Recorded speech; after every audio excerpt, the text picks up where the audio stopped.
Hello, Bob. How are you? Oh, doing great. How about yourself?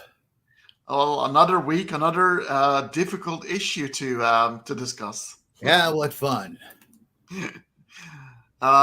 Interesting. I mean, we've discussed some heavy issues in the past few Mm. weeks, and today we are going to try to tackle the issue. I don't know why I would call it an issue, but at least the topic of transgenderism. And but it's more if you're on the outside, because sometimes I feel on the inside maybe there isn't much of a problem going on there, unless you're going through difficult phases of trying to actually make sure that this is exactly what you are feeling and you're sure about that. Mm. But on the outside, we get a lot of folks who are ready to bounce on you for taking the wrong turn or the wrong move. Even though it's difficult, I mean, if you're not from within that sort of psyche, you would want to understand what the hell all these terms means. So maybe some definitions will be in order. So we've got gender, we've got sex, we've got sexual orientation. Maybe if you want to talk us through your understanding of these three terms. Well, actually, I'd like you to address that because I must admit I am at sea on that. When there are Okay. people seriously saying there's 70 something or more than 100 genders, I don't know what they're talking about anymore. And I don't say that as a criticism. I'm just Yes. saying that's beyond me at Yes. this. No. Fair enough. And yes, sometimes you can't cope because gender is a bit more of a spectrum. It's fluid. So so you start with sex. You're assigned birth sex, and that's binary. That's male female. It's not your biological female or biological male. So it's your biological. It's what you're born with. But then with that, it needs to be aligned with the gender, and the gender is a social construct. Is what the image you built for yourself and perceived by society and agreed on by society. It'll be issue things like masculinity, femininity, being somewhere neutral, being a bit odd, queer, all these sort of uh, uh, um, um, gender associations, which is more of a social construct, is how you express that sexual identity you were born with. So if you're kind of, I don't want to call it lucky, but more seamless, is your gender construct and the way you look at yourself is the same as your um, sex where you're born. So there's no conflict there. There might still be a conflict because we have a third one, which is sexual orientation. That's makes it more complex. You can have somebody who's male sex, the gender is male, so identifies as a male, and society would see them as a male, but they have a sexual orientation of a homosexual, which is the areas of attraction. So you've got the biological sex assigned, which is binary, the gender expression, which is also socially constructed, and that's a bit more of a spectrum. So you get a lot of variations of that, and then you have also something again in a form of spectrum, which is sexual orientation. How you then now express your attraction to other people other than yourself, and you end up with weird things to me, like objectophile, for example, somebody who's attracted to things. There was an Australian sitcom where a guy was caught cheating on his wife with the register in the shop. He's a shop owner, and he was having sex with the register. Anyway, he gets a divorce from his wife, and he goes on the beach, and they're having that ceremony of him marrying the machine. But they show another scene like 5 years later, him having an argument with the machine and saying, I can't live with you anymore. You don't understand me. It's obviously a sitcom. It's called Maniacs in Australia. It just used to crack me up because it shows you it doesn't matter where you sit. in that gender, all that guy, you'll still end up with the same human issues, which is really Yeah. funny. It's really funny. But these are the three different things. And when these three things are aligned, like I'm male, I was born male, I'm heterosexual, and I'm attracted to the opposite sex. Well, to me, I'm lucky because I don't have conflicts in that area. But not everybody's born that way, and they'll struggle because it takes a while to understand why you're going through what you're going through. So imagine if you're a male in the 50s, like Alan Turing, for example, somebody the godfather of computers, who took his own life, and that's why you get the Apple sign on the iPhones, because that's how he took his own life, by eating a poisoned apple. Oh my God. Yeah, and he because he got castrated by the UK for being homosexual. They used to have punishment then, and imagine that was only in the 50s of last century, so it wasn't long ago. So imagine, so you're born male, and suddenly imagine you're 13 or 14 years old kid going through puberty, and you find yourself not attracted to other girls like you're supposed to, like society tells you to. I'm sure you will be going through a bit of guilt going on. If you're religious, you might think it's the devil. And this is where I'm going to get your expertise on these areas. So it is very traumatic to some people because they don't know what the hell is happening to them or what they should do. Because remember, we don't decide these things. There is a point in your life where you suddenly, as a little boy, as your voice sort of breaks, or maybe a little bit before it, you start realizing Christine next to you, and you feel something different about Christine than just Christine. A few years ago, used to play with Jim and Christine and Tony, and you wouldn't see any different. They're just a bunch of kids, and suddenly you can see Christine in a slightly different light, and maybe even get sexually aroused at some point, and you have no control over all of these things. And the same will happen for a homosexual person, but because of the separation of that orientation with the gender, which is what society tells you, you're a male, you're supposed to be dating girls, and you have the conflict. So now I've explained the three different elements of what makes human sexuality. What do you think of these nuances? What is the distinction between transgender and transsexual? Because I'm not sure why. Like if you're saying that somebody who says I know I'm in a female body, but I can't help thinking I'm a boy, that they will then or vice versa, they'll have surgery. Like that seems like is transgenderism a step toward transsexualism, or do they remain two separate things? It could be. So it could be full blown transsexual, because this is when you change things on a biological level. As a transgender, you sometimes don't even need to operate. Just by identifying as a female and start maybe dressing up as a female, and being asked to, the pronoun story where you asked to. So that's going to be enough at this point. You might take some cosmetic surgery, change the outside appearance to appear in a certain way, but you still, in that case, transgender. Transsexual, where you might actually have the full-blown operation, and this is a person that might actually, some people are born with two sets of genitalia. That's right. Yeah. Yes. So and then the surgery then will sort of remove one that's not dominant in the psyche of the person, just to be identified physically, biologically, and as a gender construct, human construct, as also of the same sex as the biological sex. So more like a sexual alignment. Which is interesting. So it shows you that nature comes up with all these combinations, throw people at some curveballs to deal with. Not easy if you're one, because you could easily have a son or a daughter, and they're like that. And what do you do then here? Do you stop loving them for who they are?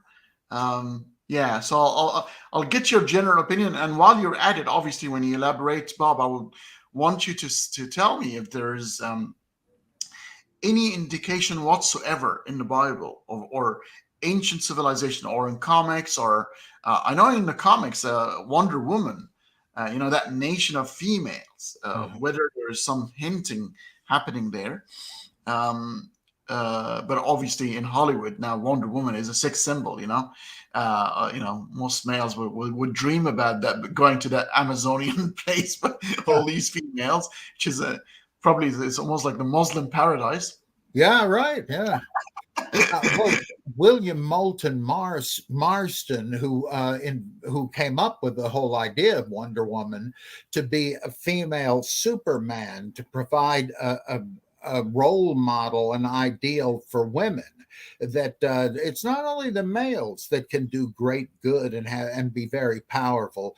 And this guy was very unconventional. He believed in plural marriage and egalitarianism. Fascinating character. There's a movie out about him. I've not seen it, but I've read a bit about him. Excuse me.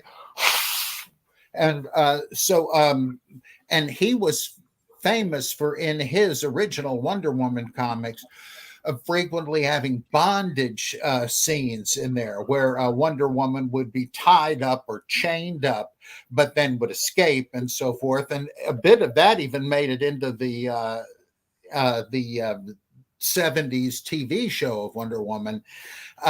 So it's not like unthinkable that he might have been going further in his mind, but figured that the market wouldn't bear some of this. I don't know. Of course, that raised the question: how did they get? Did they have parthenogenesis? Did women? Some women can sort of accidentally, naturally clone themselves. Apparently, though it's extremely rare. Is that what they did? I mean, I wonder what the ancient Greeks thought was happening with the Amazons, and. I know there are some feminists today that dream of a society like this where pregnancies can be induced by without a male. And I forget now what the one was pointing to, but there are some that would like to do that and dispense with living with men altogether. I don't know what to make of that. It's fascinating, though. Let me see. There's this is sort of a footnote, but I think it's interesting that people on the left hate Fox News and they call it faux news and stuff like this. And from what they say, I doubt seriously they've ever watched it. They're just repeating what they've heard about it because it's what they say is just gross distortion. I've watched it quite a bit for years. I don't agree with everything on it, but it doesn't seem to me very distorted. Well, how arch conservative could they be, since they have a number of avowed gay and lesbian correspondents and anchors, and they've also frequently had Caitlyn Jenner on there, and they call her she and so forth. There's nothing about, how the heck do you wind up like that? No, it's just taken for granted. And it seems to me they are a real force for shaping society's attitudes toward these things. Because here you've got all of these conservatives watching this, and they see somebody like what I just say, Caitlyn Jenner, or Tammy, I don't know why I can't think of the name. She was an ex-feminist, gay, but politically conservative. She's a frequent host on there.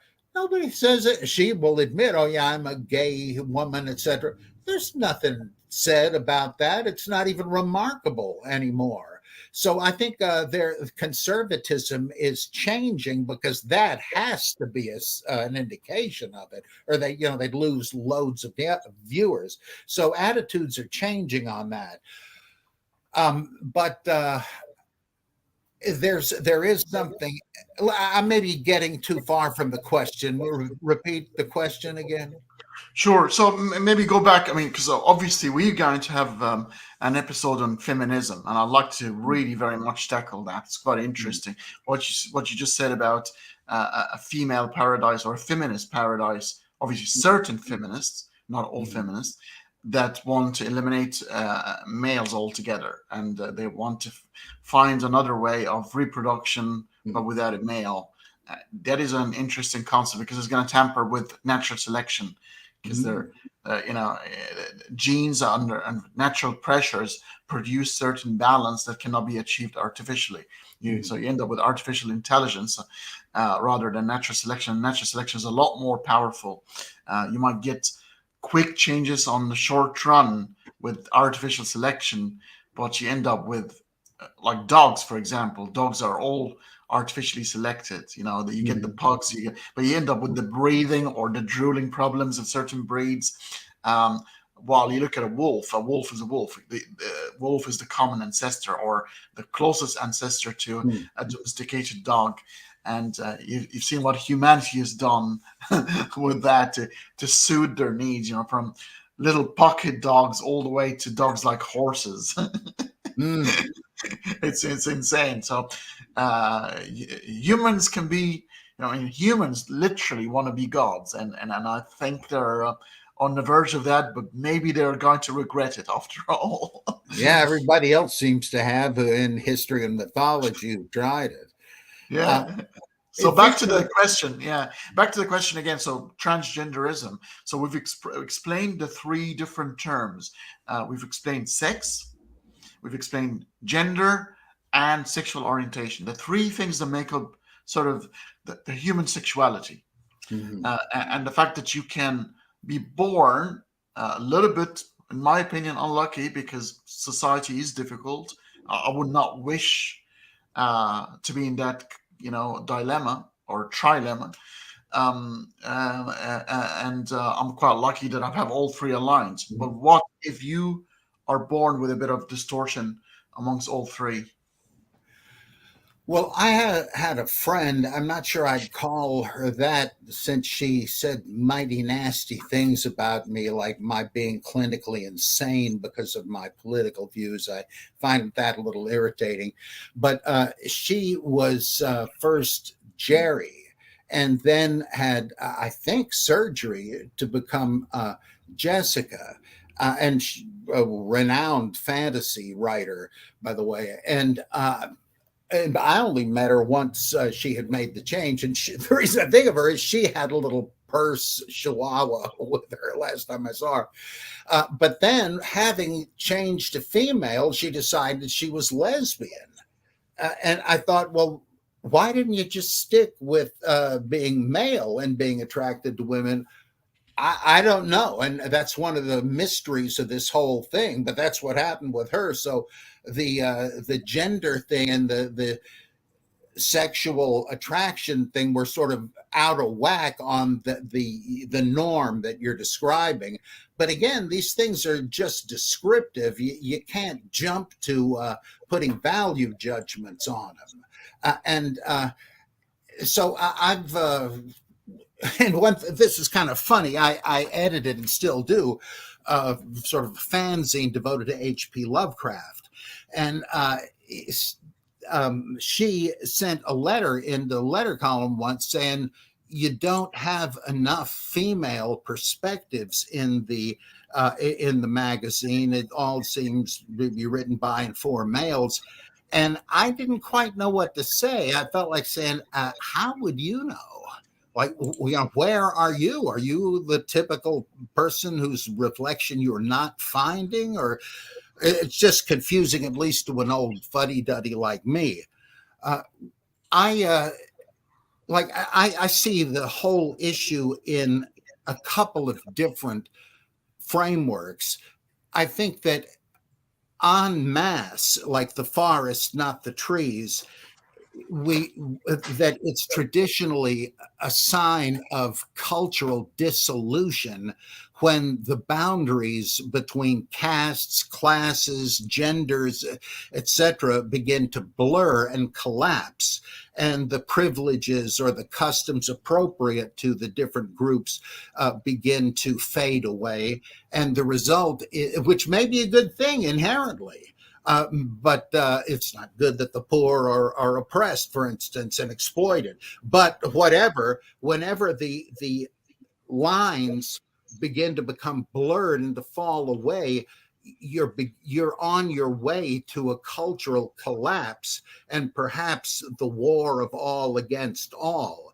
Even if it's not violent, it results in the sociological condition of anomie, normlessness. And I think we're well on the way to that. And the whole business with gender change and all that is a classic example of that.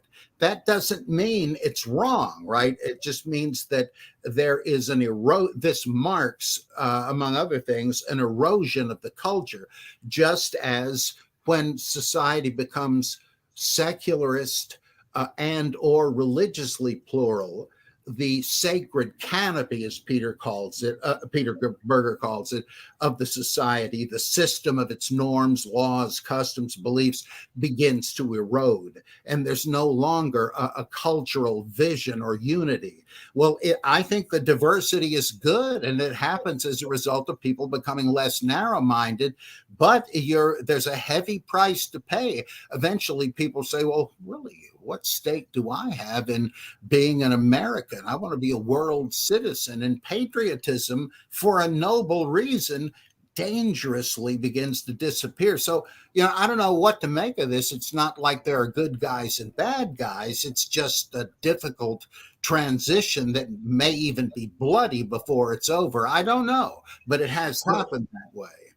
But it's quite interesting. I mean, we can now examine this, because I agree with you. If there is a big shift in the numbers, in the tendencies, you call it whatever, tendencies that might distort the culture that you built. But what if the numbers, and this is what we're going to do in probe history, very much like homosexuality. Remember that some of the religious people will come out and say, oh, these are based on whims. You just want to commit sin. And obviously, because of modern societies, people are turning homosexual. But what if the number and percentages have been preserved throughout history, and it's always the same? But it's just because of the power of social media and the ability to ask for certain rights, you see them a lot more pronounced. But if the numbers are exactly the same, so homosexuality, for example, it's around the 5 to 6%, always throughout history.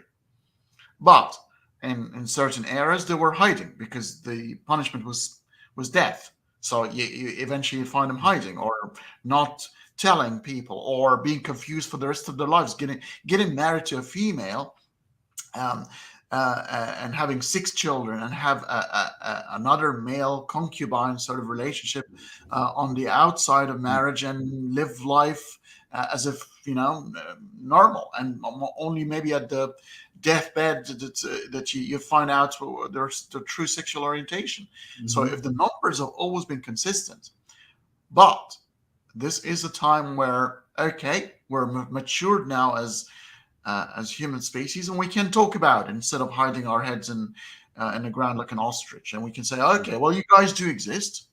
Because remember, we talked about another thing.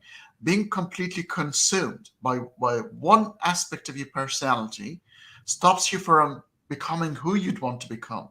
I would imagine a transgender wants to be a singer, wants to be an engineer, wants to be a doctor, wants to be a lot of other things. And if we keep them trapped in the one area that is going to cause that conflict, they'll never produce anything of value to themselves and society. So you might as well get that out of the way and say, okay, we acknowledge you as the person who you are. What else have you got for us? What else have you got for our society and for yourself? And, so we can, survive the next disaster. this is the question. So maybe in history, do you have any hints or anything from your vast readings in history? It can be extra biblical as well. It doesn't have to be within the Bible, of the issue of transgenderism being talked about, or men who didn't feel their masculine selves and wanted to be female, or the other way around? The only thing that comes near it in the Bible, as far as I know, is that cross-dressing is severely condemned. And that goes back to the same thing as kosher laws and interbreeding laws and stuff like that. The safeguarding the categories of creation, the culture's taxonomy, the way it organizes everything. And but we don't know what they thought caused that. I imagine they just thought that, well, they could have just said, well, you're a freak. We don't want, the Greeks don't want no freaks. That could be it, but we don't know. They don't really say it. But it seemed to have been on a par with homosexuality, that it could be a capital offense, perhaps not even a moral one, but a taxonomical one, that it's ceremonially wrong, a sin as opposed to a wrong or a crime. But even that's conjecture. We don't really know what the problem was there.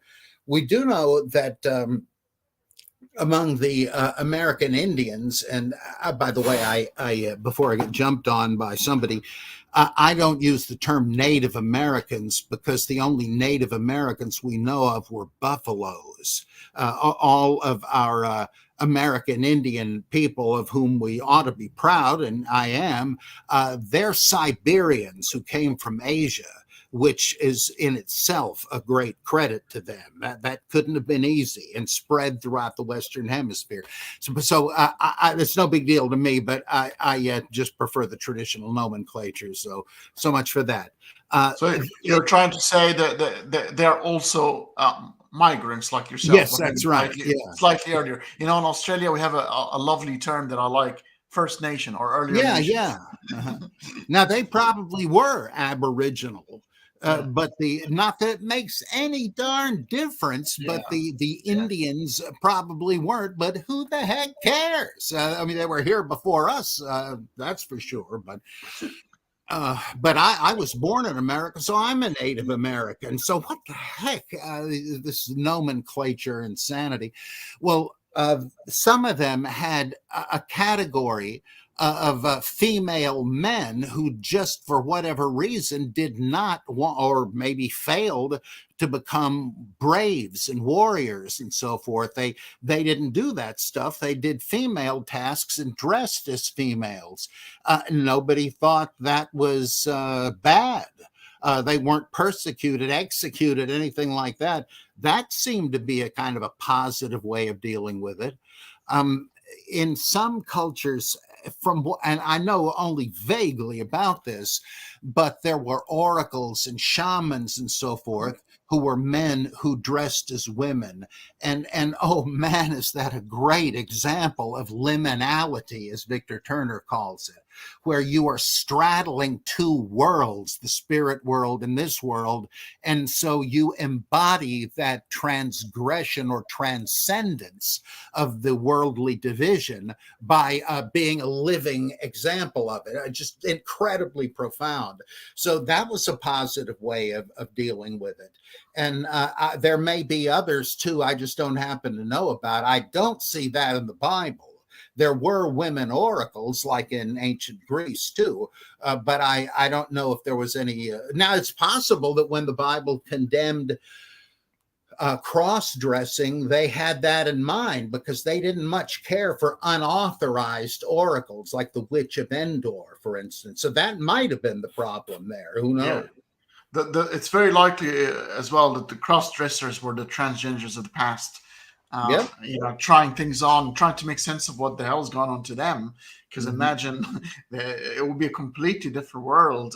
But for some reason, the more native the civilization, the more sort of ancient, the more accepting.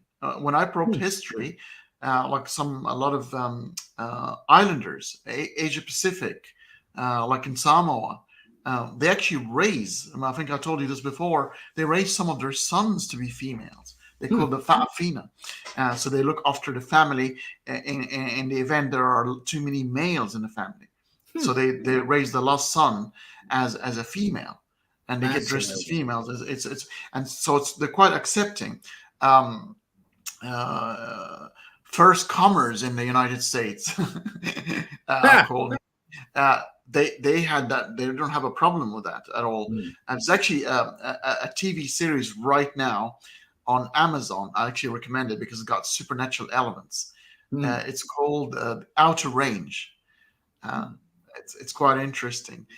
And the sheriff is a Native American or first comer, and she is lesbian, married to another female, accepted by everybody. Nobody flinches. Nobody, they're just absolutely kind of normal person. But it seems to be in ancient cultures that this sort of thing wasn't as bad. It looks like the coming of the Abrahamic or the monotheistic religions away from the pantheon, because remember the Greek pantheon and the Greeks were very accepting of interesting sexual adventures. They had male concubines, and homosexuality was quite sort of normal in Greece, in the ancient Greece. So it seems to me, while civilization was a little bit ancient and we're connected more to the nature and the world around us, things like homosexuality and transgenderism weren't an issue. Even at the era of multi-gods, Egyptian gods or Greek gods, there was still a bit of tolerance. But once come the one and only Yahweh, things have started to take a different shape. It's black and white. It's the black and white world. It's the binary. It's either you're with us or against us type of scenario. Could this usher the first of the social construction of, here are the borders, here are the barriers, you're not supposed to pass that, and with the different laws of the Mosaic laws, and also emerged the very, very strict barriers, what we call now the binary barriers between what is right and what's wrong, and including that the sexual orientation and genderism.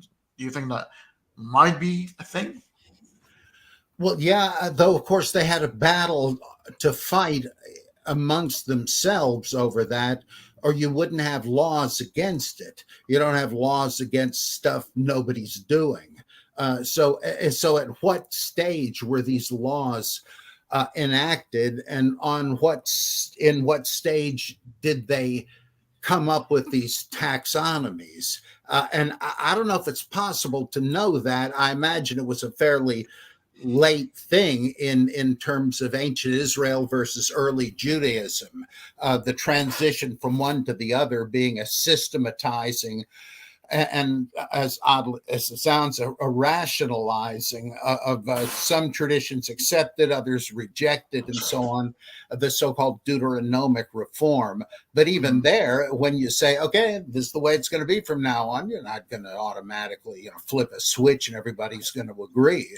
So we don't really know how long that lasted. And again, the fact that there were female judges and prophetesses and oracles throughout, that may already be a kind of a boundary transgression and transcendence. As some didn't like it, so Saul outlaws all the spirit mediums, or so-called witches.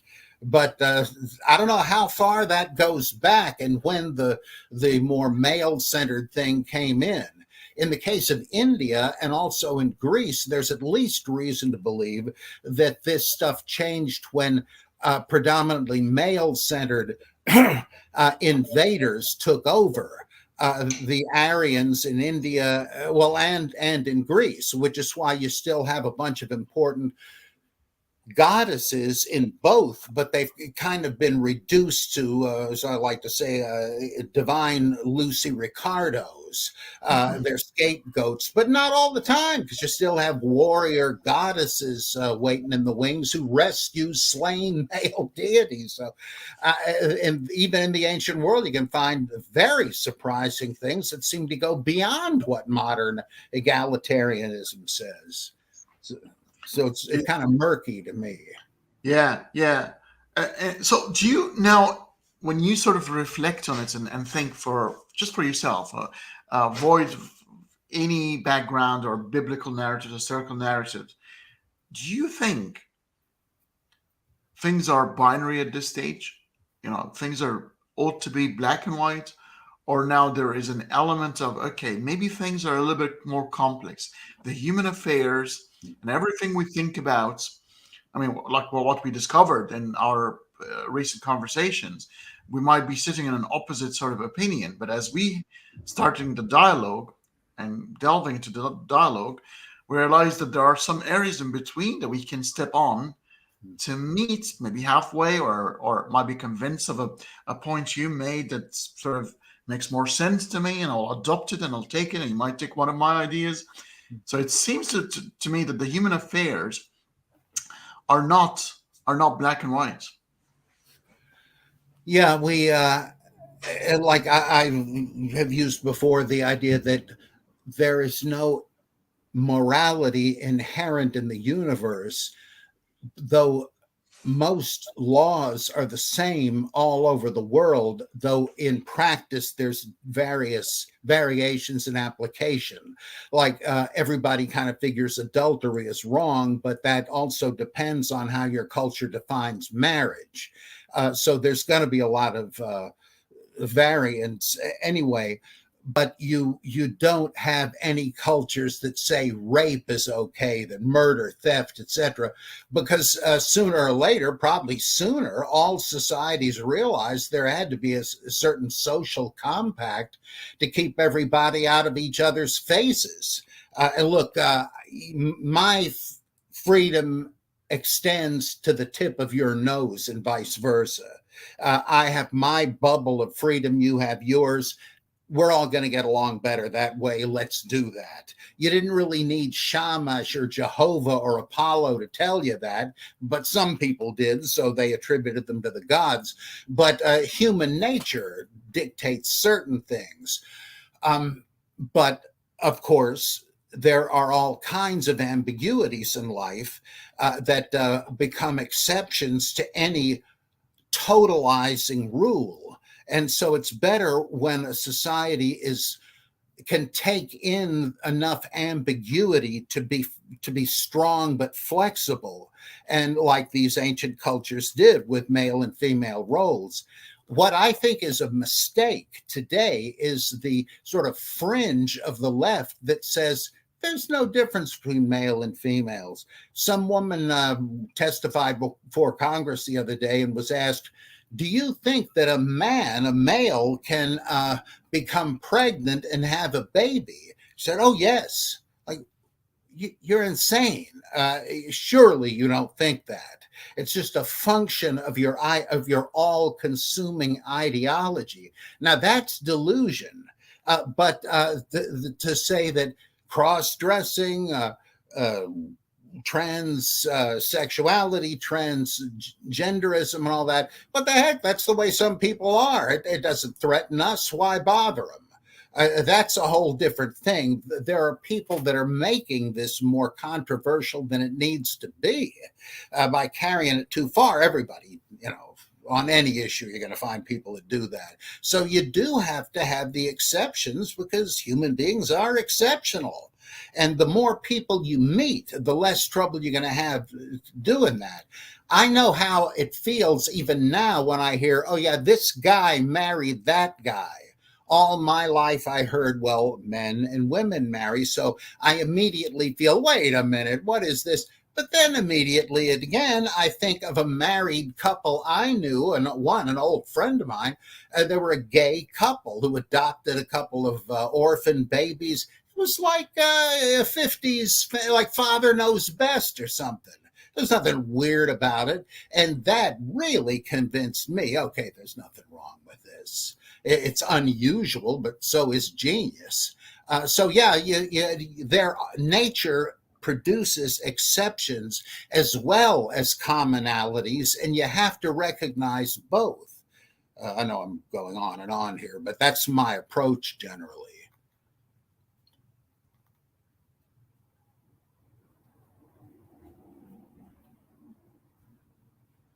Am I not coming through now?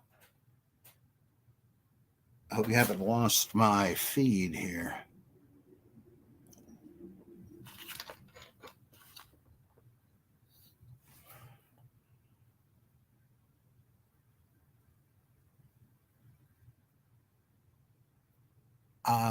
Hanny, are you still connected here?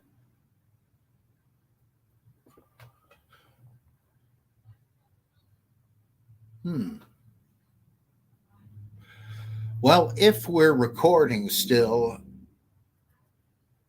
and Hanny has been taken up in the rapture or something, perhaps I can continue to bloviate until somebody stops me.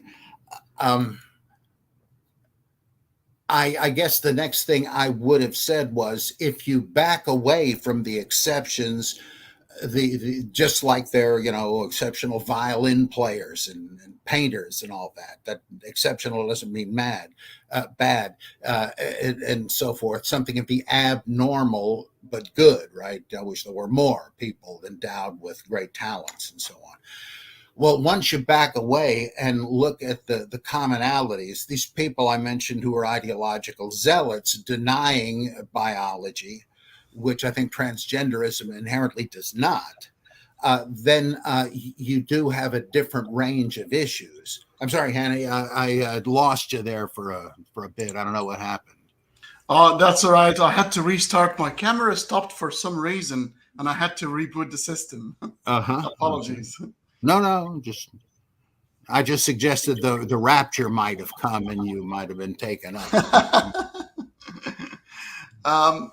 So this is quite interesting because there are a couple of things happening here. So maybe it's not very helpful to talk about the historical narrative. Maybe sometimes things are ought to be addressed in their current understanding. Okay, so there are human beings in this world who having that struggle. They're born into a certain sex, and they their gender identity, they feel they don't belong, and there isn't an alignment. And these are human beings. They're trying to find love. They're trying to find balance, just like the rest of us. What are we ought to do as fellow humans? Maybe we'll never understand. There's that Thomas Nagel wrote a book about how is it to be a bat. We will never be able to see life from the point of view of a bat or any other person other than yourself. It's very difficult, even with the empathy things happening in the brain, where you put yourself in other people's shoes. You can never truly be in their shoes. Well, how about Bruce Wayne? Now he would seem to be a little. Oh, I'm sorry, he doesn't exist, does he?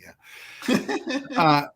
Well, there are analogies that might provide categories. For instance, somebody that has this body dysmorphia thing, where one case I know of from TV anyway, this guy thought that his leg did not really belong to him, and he was desperate to have it amputated.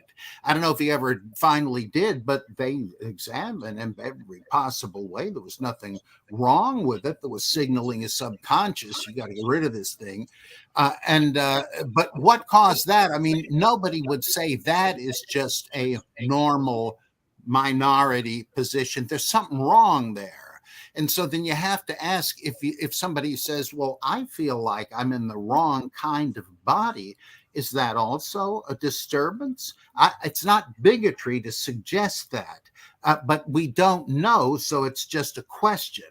And that's the way I feel. I don't know what it is. And I mean, if somebody said, and there are people that say homosexuality is an aberration, technically there's something wrong with it. But if it's not destructive, does that really matter? Is a value judgment appropriate? I don't think it is. And I can understand, I think I can begin to understand this because of a couple of dreams I had some years ago, shortly, one after the other. In one, I woke up, looked in the mirror, and I was African American. I had black skin, and my immediate reaction was, wow, this is great. And when I woke up, I felt the same way still. I thought, boy, that would be great. And often I've thought that deep black skin, it's beautiful.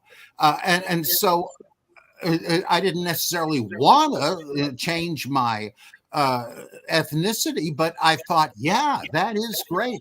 And in the other one, believe it or not, I had a part in a play where I played a female role. Of course, that would never happen because it would be so grotesquely comical, right? But in this dream, I carried it off, and the play was over, and there I was in the costume, and I sort of felt proud to be a woman.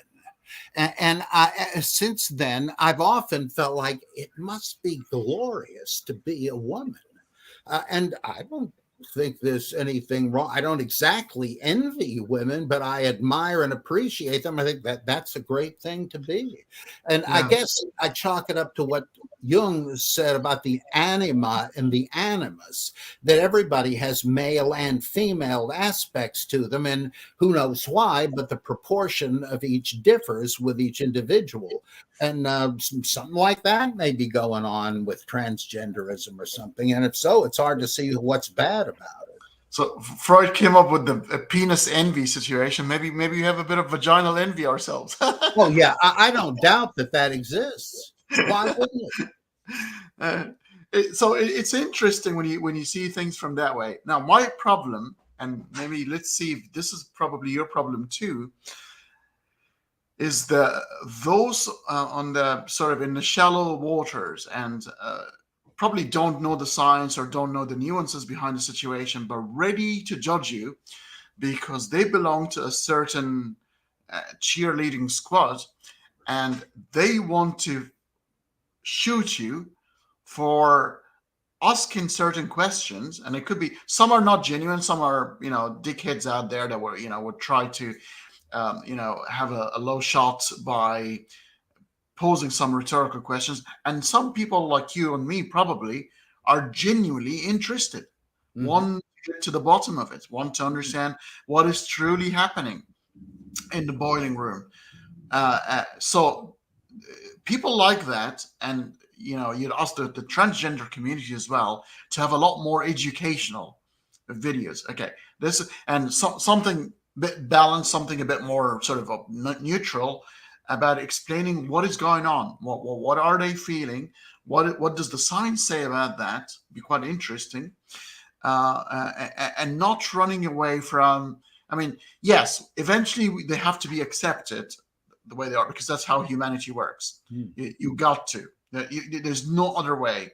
Otherwise, we'll be committing certain atrocities that were committed in the past. We don't want this to happen again. But it would be quite nice to be a justified true belief, a proper epistemology. It would be interesting to come with a bit of justification to understand what is going on. You'll have a slightly different appreciation of the situation when you understand it.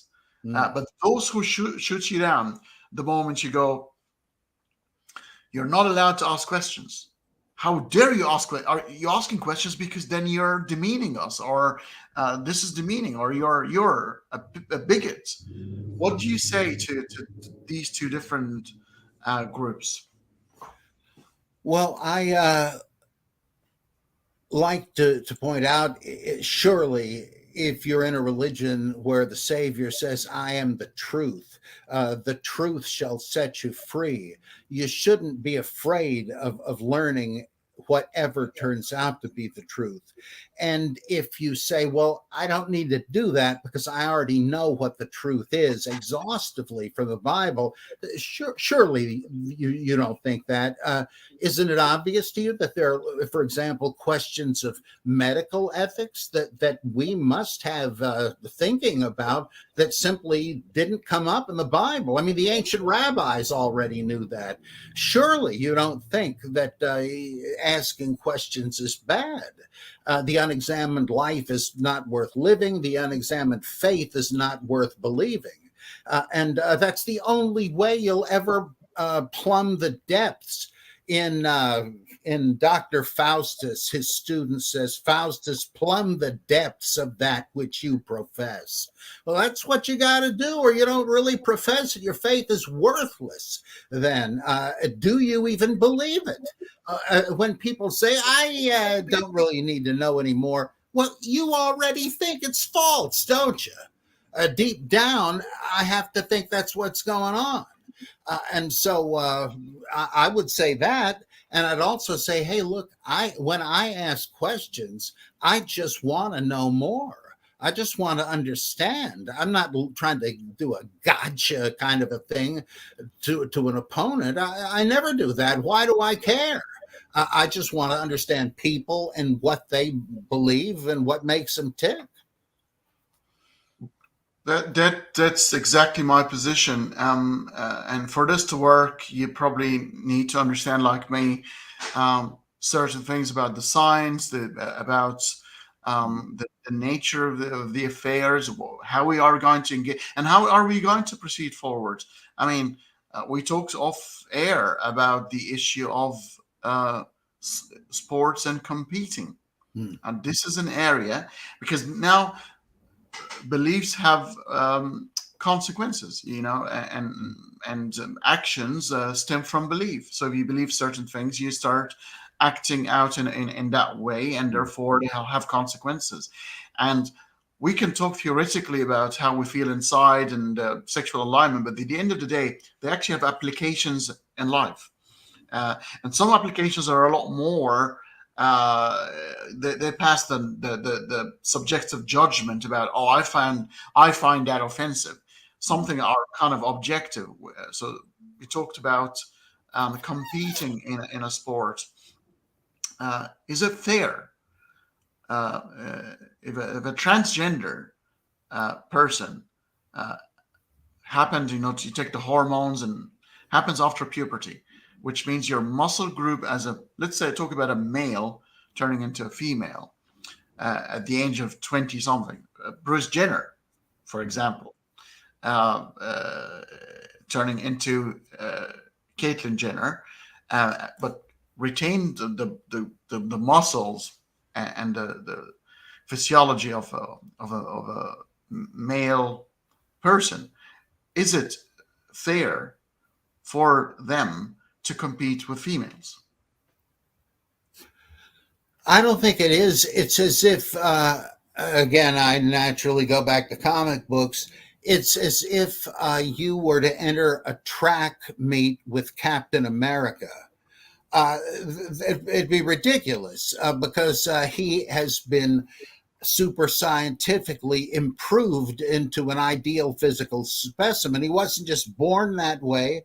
If he was, that'd be one thing. But the fact that he's, like Tony Stark says to him, anything special about you came out of a bottle. Well, yeah. It would be unfair. Or in The Incredibles, when the super speed kid can't run in the track and field competition in the school because he's like the Flash. And that was right. He shouldn't. It's grossly unfair for the Flash to run against other people in a track race. And so that's the problem. Again, it's like artificial enhancement by steroids or something. It's just not fair. You have to start from a common ground.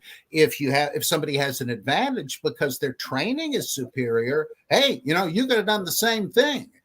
And that is fair. But this is just a gross error. And as I believe you pointed out, it would be like having somebody from the Special Olympics tossed into the equivalent event in the regular old Olympics. Why? You're crazy. Whereas what you ought to do is to have a Special Olympics where these I also told you when I first heard about this, I somehow thought this was pathetic and like a freak show almost, and that people were saying, oh, it's really okay to be deformed or disabled. But then I realized, you fool, you could never do what these crippled kids are doing in 100 years. So I now realize how exceptional that is. But that's what you have to do to have a special format or venue for them. That's where they can show their excellence, which they have. And so I think there should be a transgender Olympics or whatever. Why not? What's the problem? Yes, I agree. Robert Herring, and thank you for the earlier super chat, makes a very, very good point and quite logical and coherent one. Title IX in the US guarantees female equality in the sports and education. Lots of tax dollar go into it. If you want to let genetic males compete in female sports, cool. Then stop spending my dollar on Title IX. So in a way, it's a breach of Title IX then. Mm-hmm. Because female equality has been guaranteed under that title, and then you have transgender, probably males, competing, or the other way around. A transgender female going into a male sport. It's going to be the other way around. She's going to be on, or he's going to be the new he under, sort of is going to be inferior to. So there. This is nothing to do with discrimination here. This is to do probably with fairness. Fairness. What is fair? Because usually when you try, even like we know now, boxing back in the day, in the it doesn't matter. You have a 6'7" guy fighting a midget, and it was like a freak show. But now it's weight dependent. You have to you're be in a weight class, because people need to.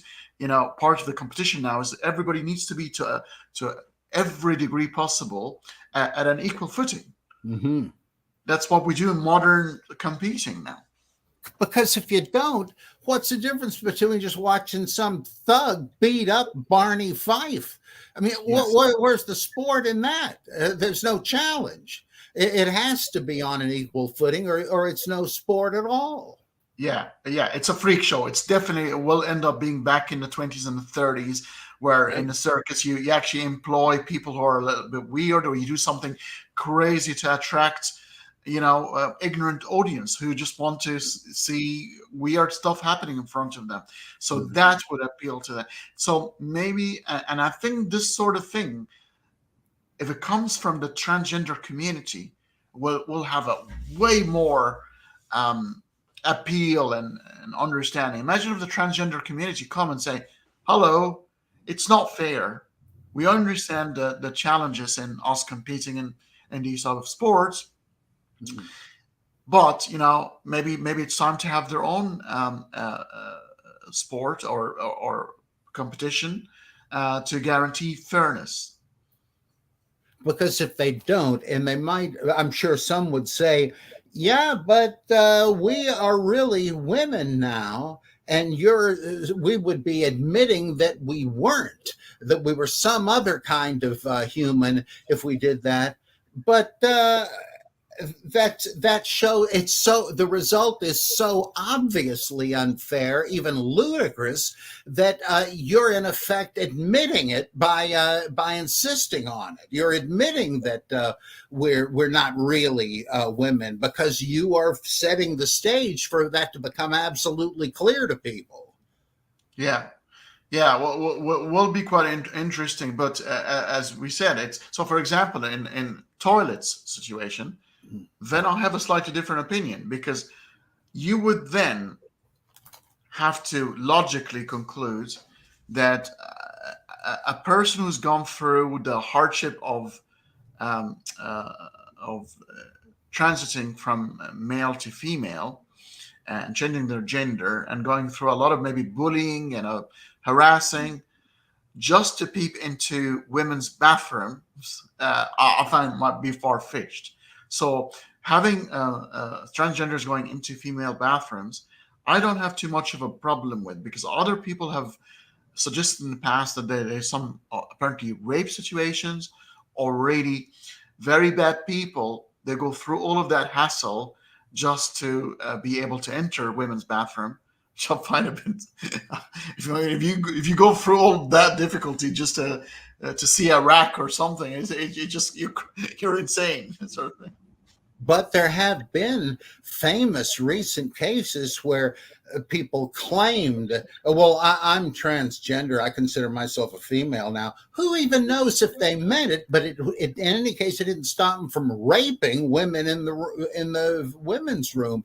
So that it doesn't say anything about whether transgenderism is right or wrong, but is it a wise policy to have any kind of intact male able to go into a women's bathroom? It's not the real transgenders you're looking at. You've just opened up a loophole for some sneaky bastard to get in there. So maybe a bit of qualification is in order when you go through the process of transiting, some evaluation of some sort, just to make sure, that the situation is genuine. Because yes, some strange people might take advantage of that. And have, yeah. But I do think that is a wrinkle that needs to be ironed out. It's not a disconfirmation of the whole idea of transgenderism. It's just a bug that has to be taken care of. Yes. We've got to figure out a way to avoid that abuse. Yeah, and the only way to do it, and I told you about the Ben Shapiro, Neil deGrasse Tyson conversation, which is, I'll send you a snippet of. It was quite interesting conversation, because Ben Shapiro was pushing this idea, and Neil deGrasse Tyson was going from the point of view, okay, well, these are human beings, and this is the situations we're in right now. It's not very helpful to probe the fact that they are, physiological males, and because this is how they identify at the moment. So it's not very helpful to the human society.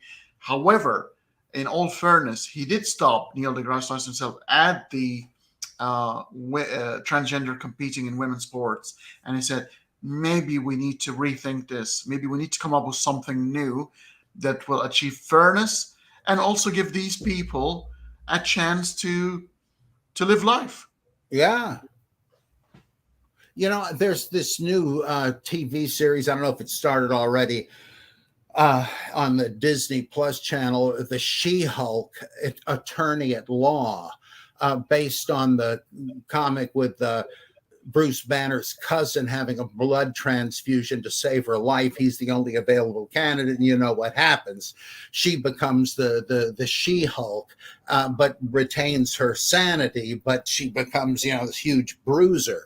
And that is almost a kind of an allegory of what we're talking about here. I'd love to see somebody analyze that in a serious cultural analysis thing. What is the symbolic significance of the She-Hulk? I know that sounds absurd, but I think it's an interesting metaphor or something that has accidentally entered the marketplace. Interesting. Yeah, I saw the trailer for this, and I saw the poster. A green calf of a woman, and with the high heels, sort of. I thought that's interesting, but it's almost becoming. It's really funny, that sort of situation going on. It's like, oh no, hold on, you can't have monopoly on Hulk. you men, I must have a piece of that. So it's interesting. It's interesting concepts, and I hope it doesn't go to that sort of level, because then soon men will say, I would want to have a male Wonder Woman version. Well, they did that in one issue of Wonder Woman, where Steve Trevor became Wonder Warrior, and he had a kind of a similar costume design adjusted to male anatomy. And that, I don't know that was especially clever, but at least there was an attempt to do that. And there have been several characters called Wonder Man. And even William Moulton Marston admitted that she was supposed to be a female Superman, basically. And she was like an adventurer and a hero and kicked butt. But then in the 60s, different people, Robert Kanigher, I think, took over the scripting and made her into a sickening character who mooned over Steve Trevor, kind of like Lois Lane in Superman at that time. If you look at one of those old Lois Lane, she had her own comic book, Superman's Girlfriend, Lois Lane. It is painful to read the way they make her look like a scheming, man-chasing shrew. It's awful. And now, of course, they've changed that. She's a courageous investigative reporter, which is much truer to the character. But so some of these things are kind of remedied in time. But the reason the She-Hulk exists was at Marvel, they thought once the Hulk was so popular because of the TV show, etc., somebody at Marvel said, you know, we better get busy and create a She-Hulk, because if we don't, somebody else is gonna. And so they created the She-Hulk. And John Byrne did a real good job with her in making the whole thing kind of lighthearted. So they'd break the fourth wall and the characters would be aware that they were in a comic book and so on. And it was beautifully drawn. Byrne managed to make her this huge, muscular titan of a woman who was nonetheless beautiful and attractive. She didn't look like some kind of freak. I mean, he knew what he was doing. The woman that is cast as her, I think, is terribly miscast. She looks like a little wimp, even though she's very tall. But leave it to TV. I just find the transition from taking a male superhero or a female superhero and turning him into male or female quite bland and lazy at the same time. It's almost like trying to say equality means we have to be exactly the same in every single way, but not. I'm thinking more about rights and responsibilities and things like that, while preserving the differences, the appealing differences that makes you unique. It makes you who you are. Therefore, female superheroes, they're not replicated as masculine, or male. I find that more interesting. I find that because the character is built from the bottom up as a female. While when you do a transition, it's almost like I've made that analogy before with the EV world, electric vehicle, the Teslas and all these electric. There are two types of electric cars. Those who are being converted from a petrol car to an electronic car, and they have the blueprint and the infrastructure of a petrol car. So they have a lot of issues. They just change the way they run. So it's not a perfect electric vehicle. But electric vehicles that are built from the ground up are way better performing, way more authentic. And I find it exactly the same analogy.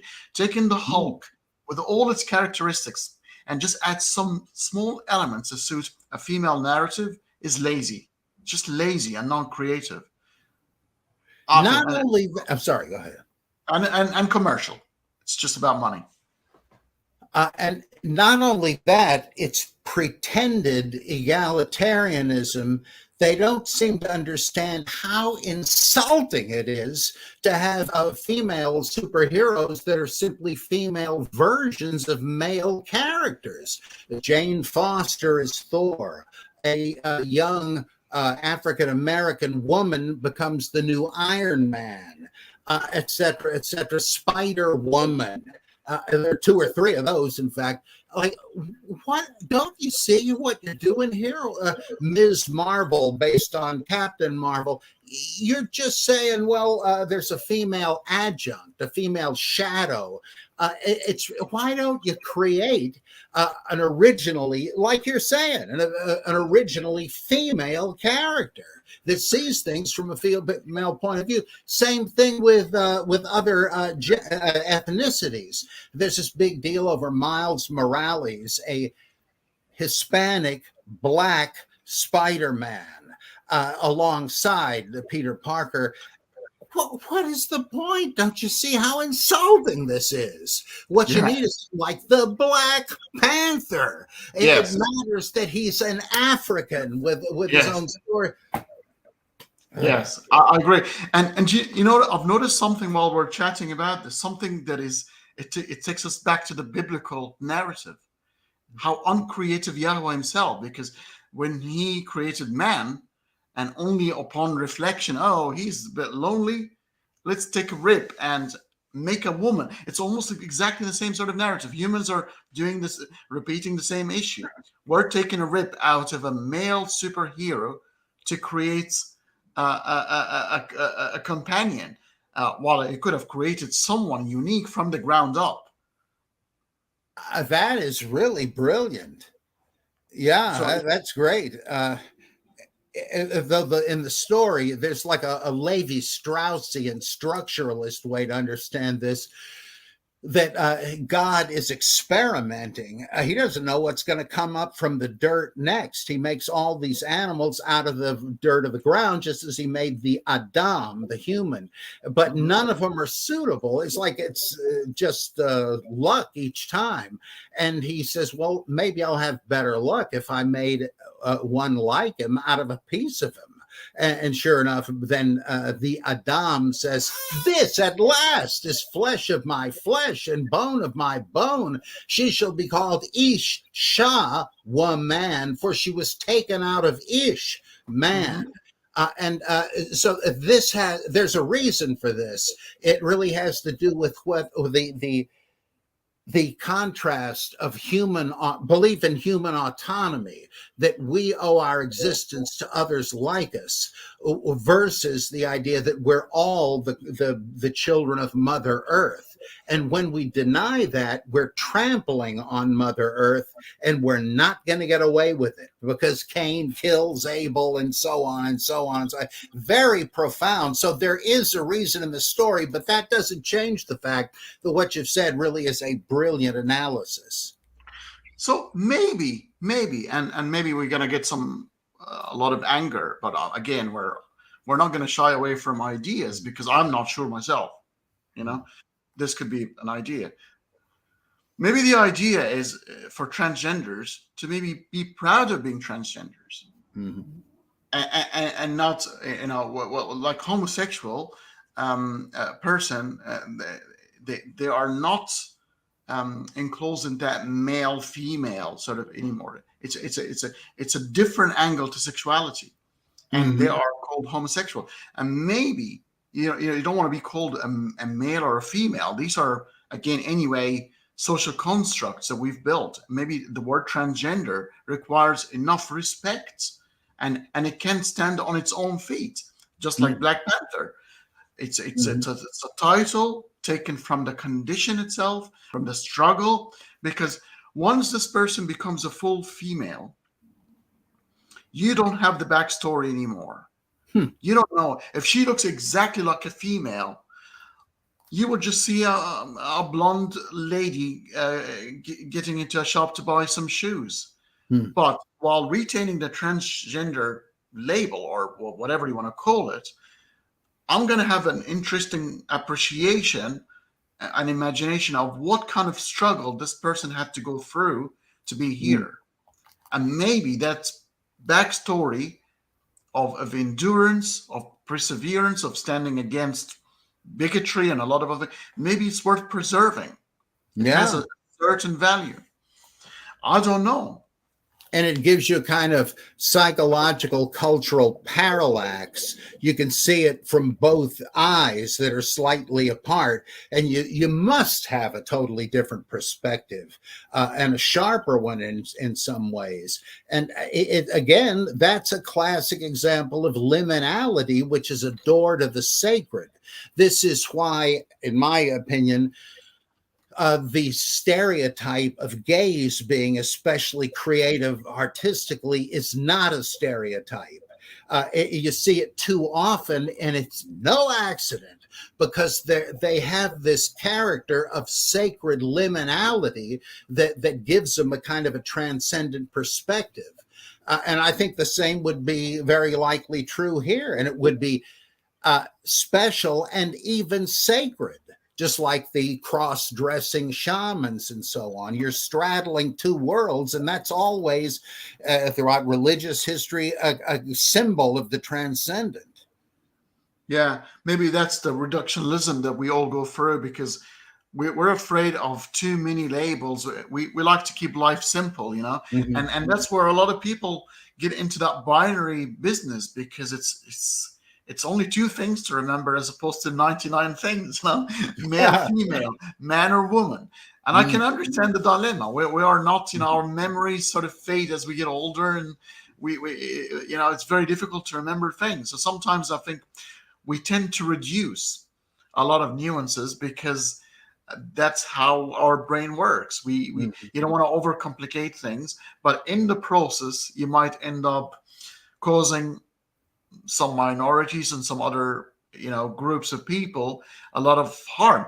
But sometimes it's completely out of ignorance or completely out of laziness, not necessarily all the time out of being malicious or horrible person. So that's why I wanted, maybe it's an appeal to transgenders as well, to start educating, to start talking to people about what is it to be like, what are their feelings, what did they had to endure and go through. Somebody talks about the science behind it, maybe the operations and the surgeries that takes place, and have a very good understanding of what happens. Maybe then we'll start engaging in a proper dialogue, and with knowledge. Knowledge is a very powerful thing. Once you know what you know, then you never look back, you change your point of view. Yeah, and the greater knowledge, as you've said, of other cultures, like if you know about the history of voluntary body modification, which is rampant in our culture in the form of piercings and tattoos and all that. Nobody thinks that much about that. That's what's going on here at a much deeper level. And it's not necessarily mutilation. Right, you might call it that if it's involuntary, like in a horror story. But voluntary bodily modification is an ancient, sacred thing. So you got to ask yourself why, and is it necessarily bad, especially in our society? It's just a question of inherited narrowness that you can't blame people for. It's just not familiar to them. But if you could make it more familiar, things might change.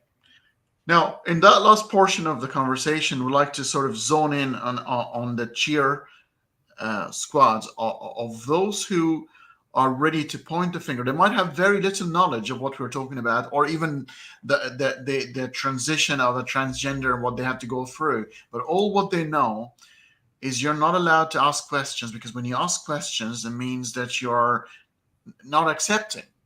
What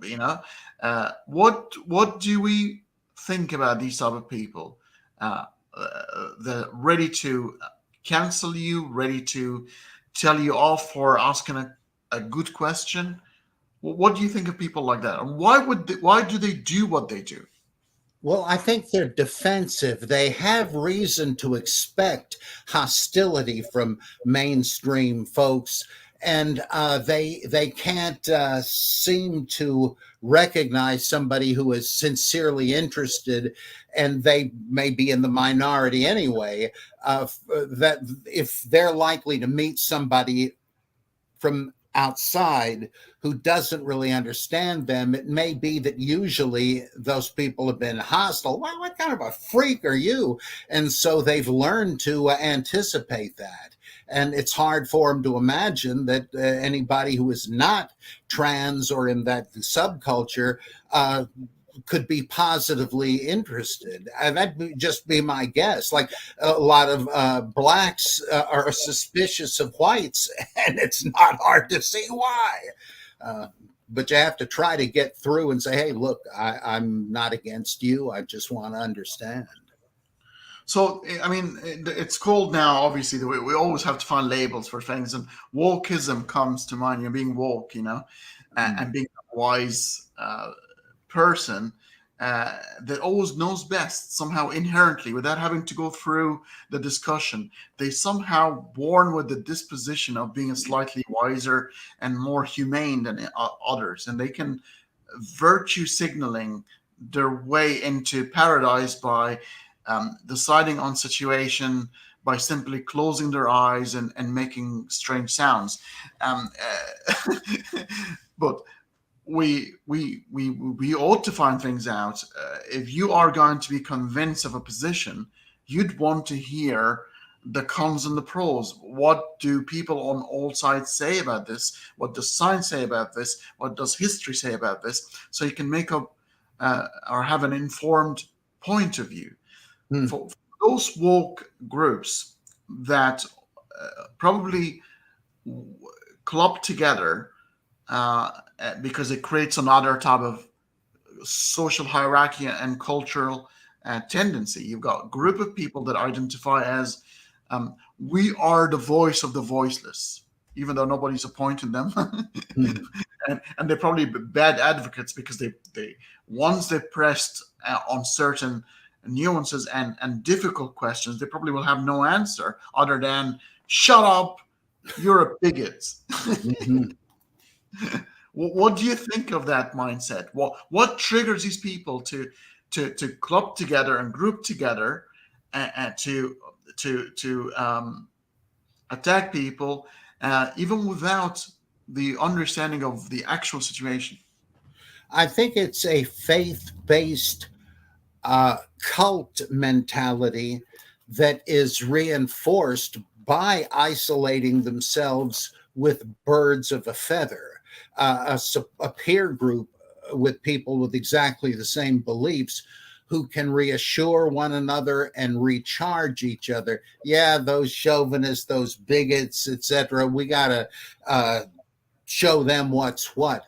It's like certain fundamentalist forms of Christianity or Islam, etc., that are just hostile, and it's a matter of defensiveness, because I think deep down they know that if they were open to reason, their zeal would decline, and they want to keep up that zeal. That's why some religions frown on interfaith marriages, and in that case they're quite right. Your beliefs are going to be relativized if you have a Jewish Christian marriage. You're going to start celebrating Chrismica and all that. Now, that doesn't disturb me. I kind of like the idea of universalizing syncretism and so forth, but it's true that you are eroding the beliefs you went into it with. And that's why I think fundamentalist zeal expresses itself in proselytizing.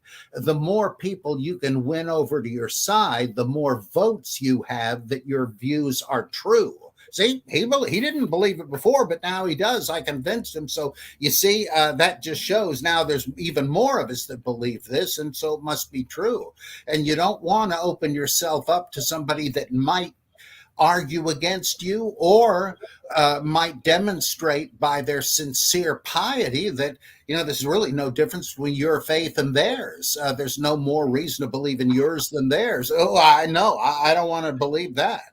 And so slam the door. Now, to be a little bit balanced, and because I try to be as neutral as I can, to a point. So my final stance is in neutrality. I can't be. I take positions eventually, but my first natural stance is that of a neutral one until I've got all the information, and then I can take a positive position. Yeah. So to be on balanced side, there is the other side of the extreme. You want to call it extreme, right wing, whatever you want to call it. But there was a scene in Man of Steel. Kevin Costner with a young Superman in the car, and there was a tornado, a big tornado, a horrible storm.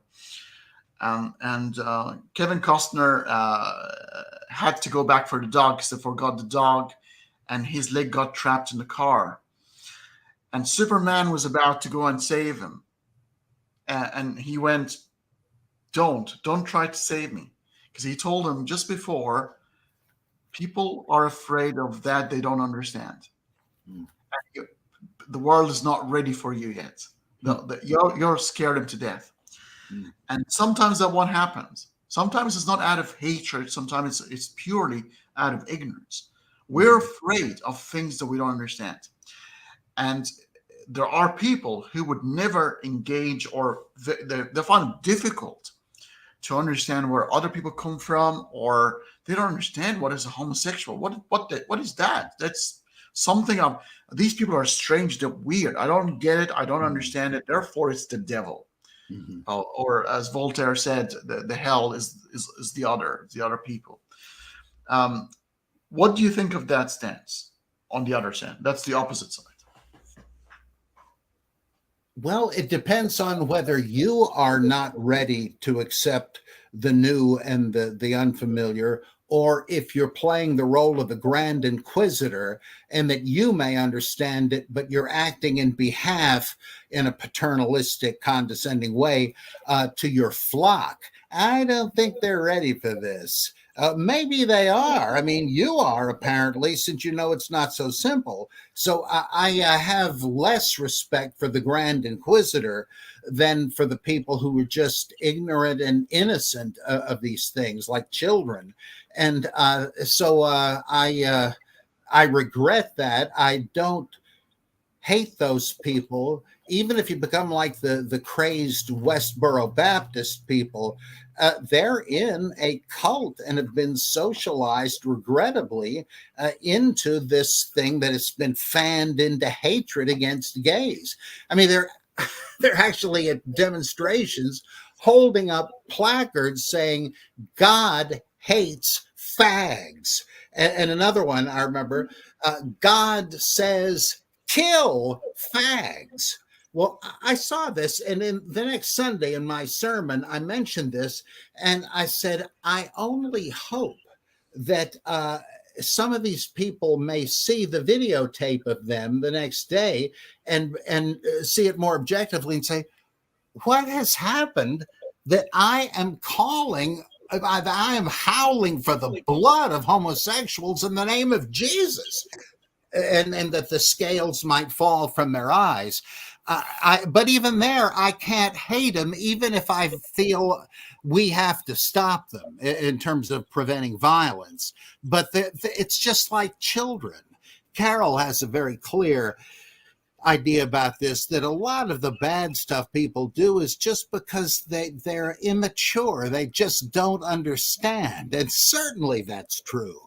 I agree. I think so. I think everybody deep down is a little bit scared. Yeah. It's nothing. It's not coming from might or strength. It's coming from an area of weakness, and which is the ignorance that is sort of been festering. Once you know and you know better, life changes then for you. And I agree. But you can see the contrast of the wokeism, which is a lot of information, that the real knowledge of a thing is diluted because there's so much going on that you can't really pin the situation to its core understanding. And on the other side, the other group of, oh, ignorance is bliss. The less I know, the better I'm better off that way. I have to deal with less things in my life, and maybe that's the conservative way, the old-fashioned way, because when life gets too big and too overwhelming, some people like to make the world around them a bit smaller, and to make the world around you smaller is you surround yourself by familiarities, familiar food, familiar smells, people that you know, situations you understand, and therefore you feel safer. But we're never safe. We're never safe. So might as well ask the question, because whether we like it or not, we are in the eye of the storm. Yeah, I'm much like that as an old codger of 67 years old. I find myself binge watching Dick Van Dyke from the early 60s. And it's old and familiar to me. And there are certain issues like the pronouns thing that seem utterly frivolous to me. I can't get worked up about it. And I realize I'm of an earlier generation. These just are not my issues. And now I'm interested in the news and what's happening. So that kind of forces me to form opinions on some of these issues. But I understand how, my world is passing, or I am soon to pass from this world. So I might as well hang on to what I love in my past. That's inevitable, I guess, but you still got to remain open. Pronouns make me laugh. I've got to be honest. Like a pronoun like they. Oh, come on. Doesn't that suggest sort of multiple entities, possessed by multiple demons? Yeah, my name is Legion, for we are many.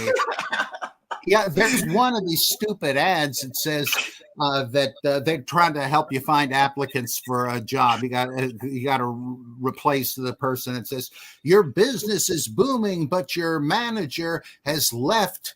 And it's a woman. You can see this happening. She's walking out to find themselves. I said, wait a minute.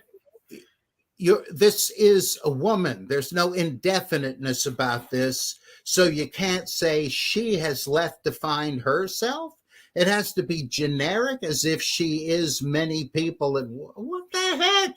And I resist all this newspeak because that kind of thing is meant to shape your thinking about people, that they're no particular gender, that everybody's the same. No, they're not the same.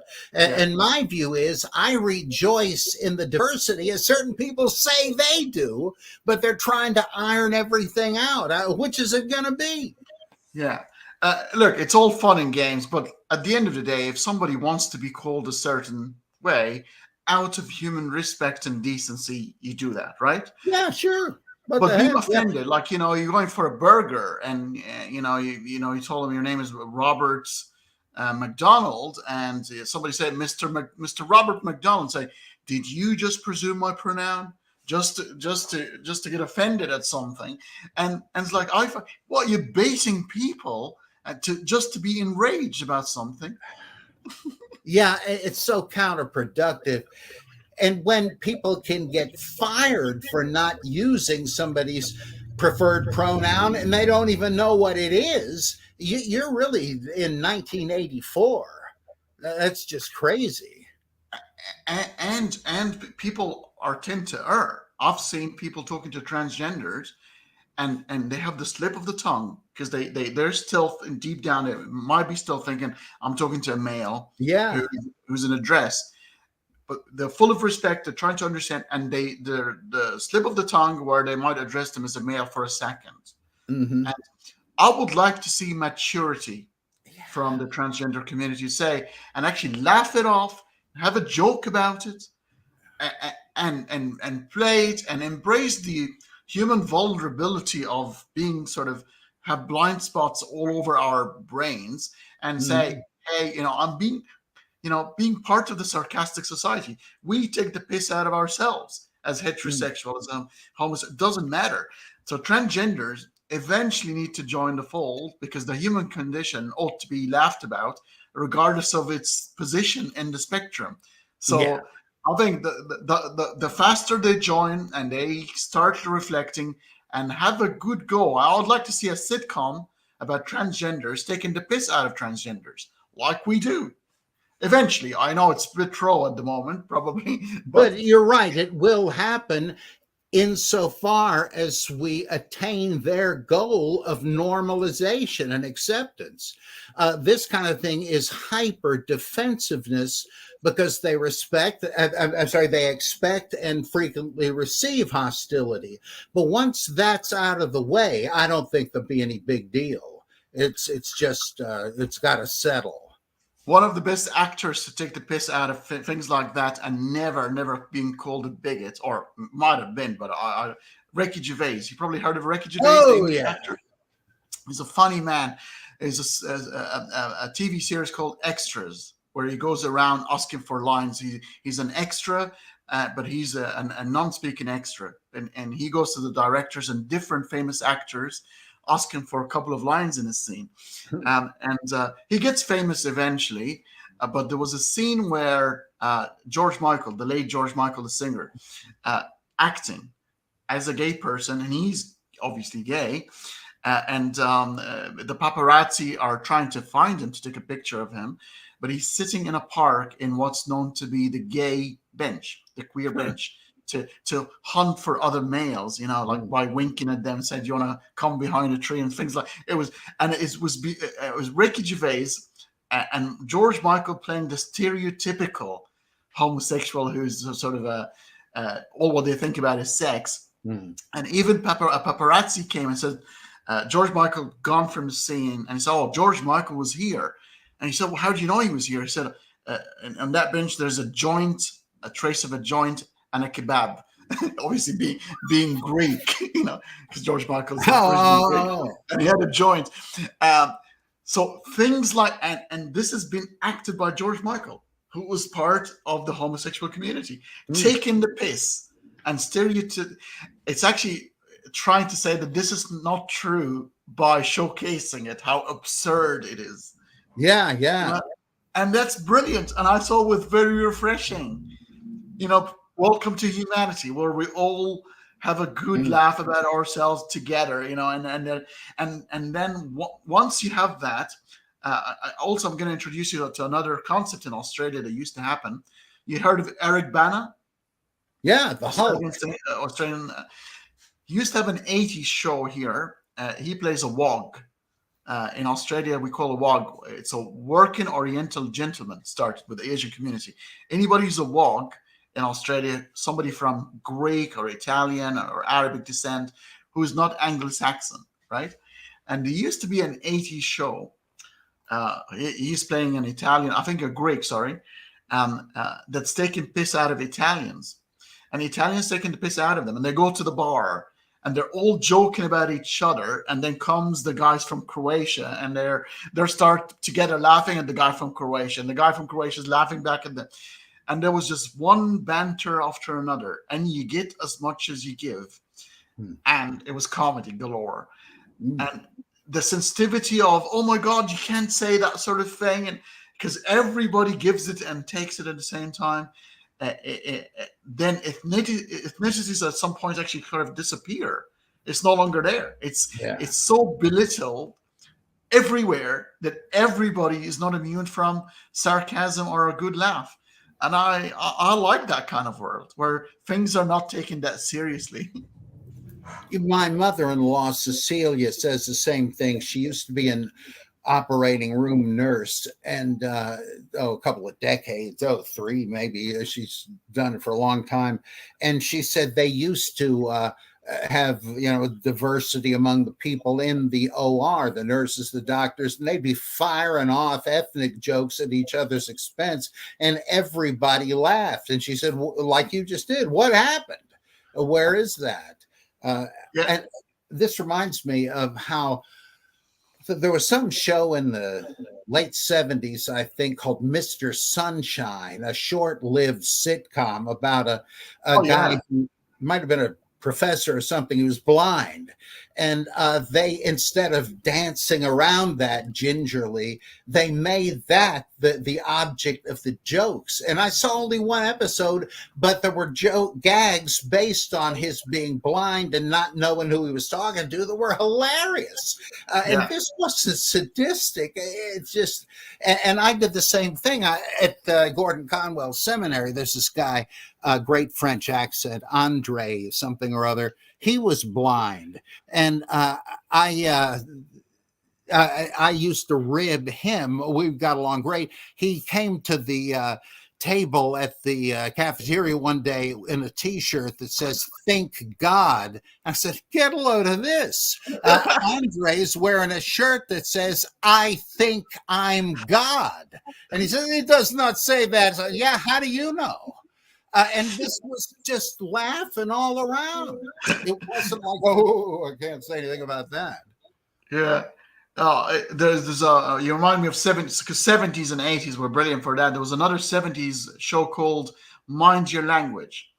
It's English, British, an English teacher and in a class of a Pakistani, an Indian, a Chinese, a Russian, all with very thick accents and Oh all boy. sort of is this show, I guarantee you, be canceled today. Yeah. If this goes on Netflix, the outrage of every single group, everybody's going to end up being offended. And maybe that's a great thing. Let's offend everyone. Well, that is true. They'll say, "Oh, I used to react that way." I'd say, "Oh, don't they realize there's the Jews watching this out of there?" They say, and then eventually I snapped out. Robert Herring is a Jew, and he says, "I don't really care what you call me, as long as you call me for dinner." Amen. Priorities. That's brilliant. Mm-hmm. Look, I'm hoping that this has been a light-hearted, because this is a sort of situation where things can get a bit too grim, too serious, and I think there are people at the end of the day. I mean, all transgenders would like to have a good laugh one day, and sometimes on our expense, and sometimes on theirs, and that's fine. Again, I contend that human condition is interesting. And the only way to stay sane is to keep sense of humor alive, and to be able to laugh things off. And it's a very human thing to do. In Jane Austen's Pride and Prejudice, Elizabeth's father says, well, what are we here for? Isn't it to make sport of our neighbors and to provide, laughs for them, something like that? Well, yeah. Well, why not? And you can laugh at yourself. I mean, I usually find I don't mind aiming jokes at myself. It really doesn't matter who it's about, and unless you're defensive and insecure. I wish everybody was secure.